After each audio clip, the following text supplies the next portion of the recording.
Tutto pronto e tutti già pronti per la 3 giorni alpina di Vicenza. Antena 3 come ogni anno sta organizzando con le ultime tecnologie di trasmissione la copertura totale degli eventi in programma. A partire dai collegamenti in diretta nei telegiornali che stanno già raccontando l'attesa della città e l'arrivo delle penne nere da tutta Italia. Ma è da venerdì che seguiremo tutte le cerimonie ufficiali a partire dall'alzabandiera in Piazza dei Signori, in contemporanea con i sacrari del Pasubio e del Monte Cimone, di Asiago e del Grappa, oltre che dalla colonna mozza dell'Ortigara. Eventi che comporranno dalle 21 uno speciale alpini con le immagini più belle di tutti gli eventi della giornata.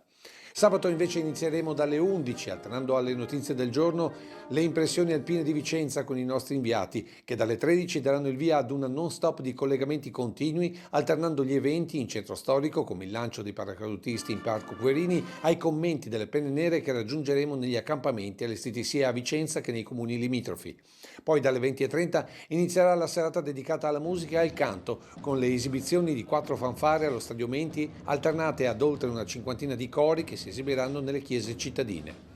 Non mancherà l'atmosfera della serata con collegamenti dal cuore della città. Infine domenica la nostra diretta della sfilata inizierà dalle 7 con i commenti e le emozioni sia della città appena sveglia che dal punto di ritrovo degli alpini per l'inquadramento e l'inizio dello sfilamento e dalle 8:45 con l'arrivo del Labaro nazionale tutta la sfilata senza interruzioni, anche con i vostri messaggi che si concluderà con immagini dedicate del passaggio della stecca con Biella e la Maina Bandiera verso il nuovo appuntamento di giugno con la Triveneta Alpina di Bibione.